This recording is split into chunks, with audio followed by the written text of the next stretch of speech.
Salut à toutes et à tous et bienvenue pour ce nouveau coin comics où on va parler de... Attendez... Oh putain c'est lourd. La quête de l'oiseau du temps, cycle premier. Alors oui, je vous vois venir, ce n'est pas un comics, mais il me semble que dans ma première vidéo des coins comics, j'ai dit que j'allais faire quelques exceptions. Alors ici j'ai l'édition intégrale de 2011, enfin c'est plutôt mon père qui l'a. Alors je vous vois venir. Ouais, nous montre des rééditions d'il y a 5 ans, on va faire comment pour se les procurer, on va pas encore pouvoir les lire, on en a gros, c'est pas très Charlie tout ça.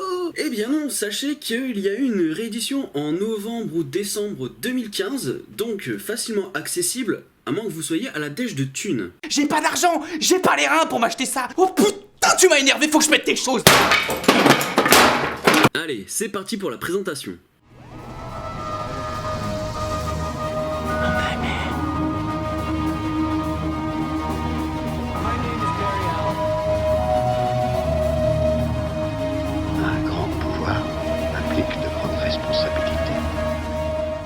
La quête de l'oiseau du temps est une œuvre made in France, scénarisée par Le Tendre, et avec au dessin Loisel, ainsi qu'à la colorisation avec l'aide de Lapierre. Comme dans chaque coin comics, commençons par le scénario. Serge Le Tendre a scénarisé des œuvres telles que Chinaman, l'histoire de Siloé, Tirésias, ou encore depuis 2013, Griffe Blanche. Autant vous dire que je ne connais rien de tout cela, puisque je suis très peu calé en BD franco-belge. Oui, je sais, c'est mal. Si vous aimez les œuvres de Tolkien, telles que Le Seigneur des Anneaux ou Le Hobbit, ou encore des récits comme Donjon de Nullbuck ou L'Histoire sans fin, cette bande dessinée qui est la quête de l'oiseau du temps est clairement faite pour vous. Ici, on suit un groupe d'aventuriers à la recherche de l'oiseau du temps, afin d'éviter que le mal règne sur Akbar. Nous avons deux héros principaux, Pélis, fille d'une puissante sorcière,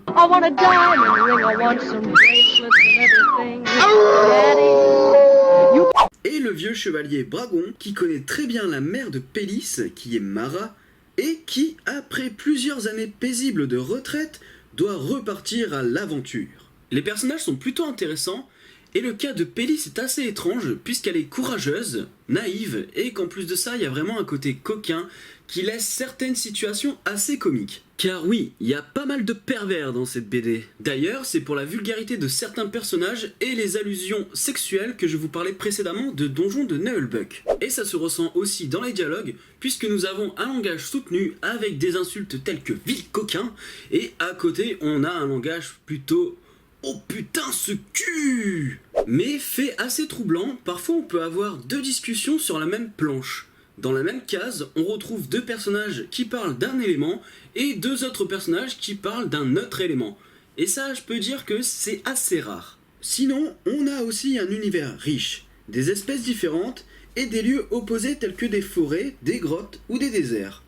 Une diversité utile à la narration et qui se porte notamment par les dessins. Un scénario d'aventure comme on les aime en fin de compte. Allez, passons au dessin. Au dessin donc, nous avons Régis Loisel, dessinateur et scénariste qui a créé la série Peter Pan en 6 albums. Avec, il a remporté 2 Alphart du public au Festival d'Angoulême et un prix Max et Moritz. Vraiment, ces 6 albums valent le coup, et on en parlera sans doute un jour dans un coin comics. Parlons tout de suite de sa manière de dessiner Pélis. Ce mec adore dessiner des femmes pulpeuses. Il n'hésite pas à dessiner des filles un peu rondes, mais sexy, comme Clochette dans Peter Pan. En bref, les femmes qu'il dessine sont naturelles.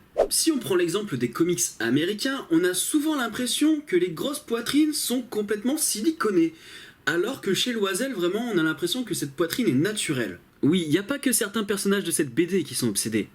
Les lecteurs aussi. Comme avec les dialogues simultanés, on a aussi des choses peu communes dans les dessins. Par exemple, on a un personnage dans un lieu clos qui parle. Et la case suivante, une phrase se termine sur un plan d'ensemble, mettant au loin le bâtiment où se trouve le personnage pour parfois montrer ce qui se passe ailleurs simultanément. Donc cela contribue à la narration en évitant de séparer chaque événement par des cases. Et c'est aussi une manière d'achever une scène comme dans ce que l'on peut retrouver dans certains films. Le tout afin de rendre la transition entre les scènes plus fluide. Ouais, c'est pas faux. On retrouve des cases avec un dessin et des bulles penchées, ce qui peut traduire un langage cinématographique. Par exemple, au cinéma, dans ce genre de mise en scène, ça peut traduire la chute d'un personnage, son étourdissement après une chute. Et c'est ce que vous pouvez retrouver aussi dans ce récit. Pour ceux qui sont intéressés par la quête de l'oiseau du temps, je vous conseille durant votre lecture de mettre des compositions d'heroic fantasy, telles que celle de Shore qu'on peut retrouver dans Le Seigneur des Anneaux. Voilà quelques ingrédients que contiennent ce récit, j'espère vous avoir mis sur la voie dans vos choix. Est-ce que cette bande dessinée est faite pour vous ou pas ? Quant à moi, je vous dis à la prochaine pour une nouvelle vidéo, je vous invite à partager, commenter et aimer la vidéo. Oui, d'habitude je ne le dis pas, mais apparemment quand on ne vous le dit pas, vous n'y pensez pas. Et c'est pas moi qui le dis, c'est des études. Il faut toujours croire aux études, sauf les sondages à la con sur les votes présidentiels et autres. Enfin bref, je m'égare, voilà, ce coin comics c'est terminé et je vous dis à la prochaine, salut!